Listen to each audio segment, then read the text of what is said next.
Hi, this is a quick introduction to the BuyPlayTix Box Office. This is the box office sign-in screen. It's a slightly different login because it gives you a much more streamlined process. All of this was designed for use on tablets and phones, so it's a little bit bigger and it's sort of distraction-free. You'll see that sort of looks goofy sometimes, but basically the whole idea is to make it easy for your box office to focus exclusively on the taking of tickets. So I'm going to log in with the box office specific user.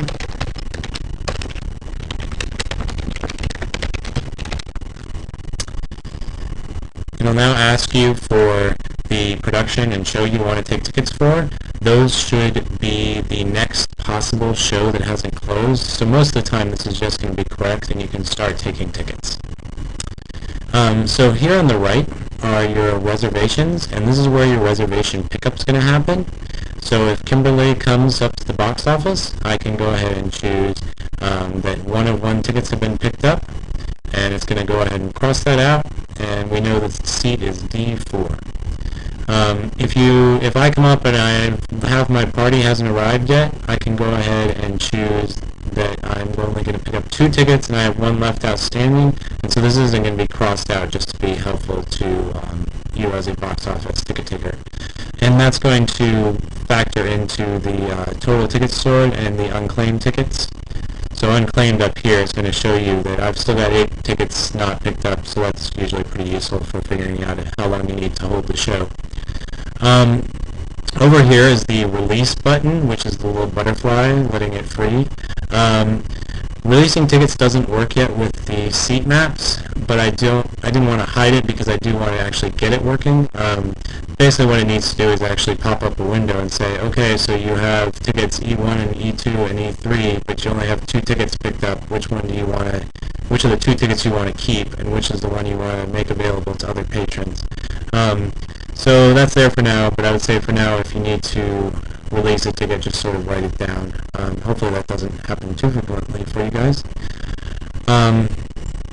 So then over here is your main cash register.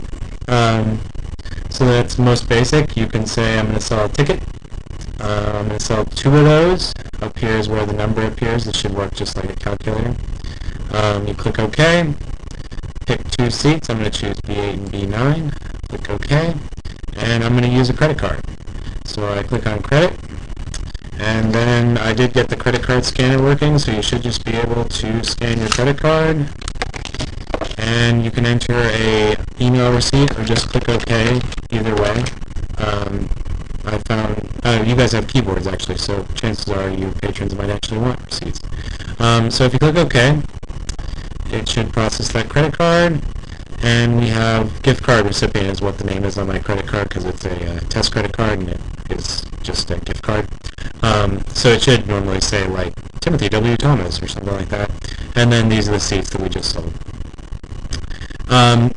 So if a patron comes up and wants to buy concessions, and we can set up whatever concessions you want to sell and their prices ahead of time, you can go ahead and add their tickets. So I'm going to get, well, I'll do 1 ticket. I'm running out of seats here. Do 1 ticket. I'm going to get B1 over here. And I'm going to go ahead and add this to the cart since I'm going to add concessions. So I'm going to add a candy bar, 1 candy bar, add it to the cart. I'm going to get 2 waters, add them to the cart. So now I have my 1 ticket, B1, I have my 1 candy bar, I have 2 waters. Service charge, there's only a service charge on the ticket, the 99-cent service charge, but the credit card fees get added. So you should have basically, this is the credit card fees for $22 or $24 and then the 99 cents for the 1 ticket. So I'm going to check out, and I'm going to say this customer paid with a check. And so their ticket, candy bar, water, all listed in the sales column. You can also take donations, and so this is just an arbitrary dollar amount. And then I require that you actually say, donation from so-and-so. You could potentially just put gibberish in there, but the goal is to actually make people record who gave us money. And I'm going to say this is using cash. So then you can also do a custom price, and these are custom price tickets.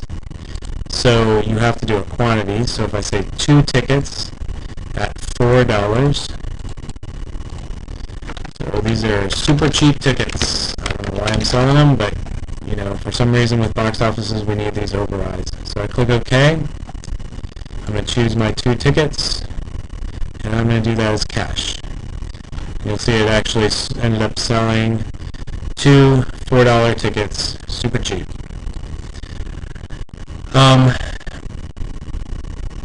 Finally, one more thing. Oh, one other thing is you can actually, anytime you see the gear, you can actually go in. So like sometimes if you like accidentally hit the release button, it'll say release remaining 1 ticket. You can, I don't know why you hit that after that, but you know, let's say you do. You can click on the gear and it'll actually take you into the reservation edit page, and you can just uncheck released and click save, and all 3 tickets will be back on that ticket. And you can edit tickets, you know, if you're like gift card recipient isn't really what I want as the name, I'm going to go ahead and change this to Tim Thomas and save it.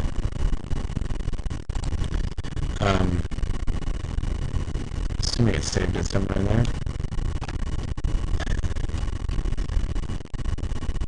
Huh. Maybe not.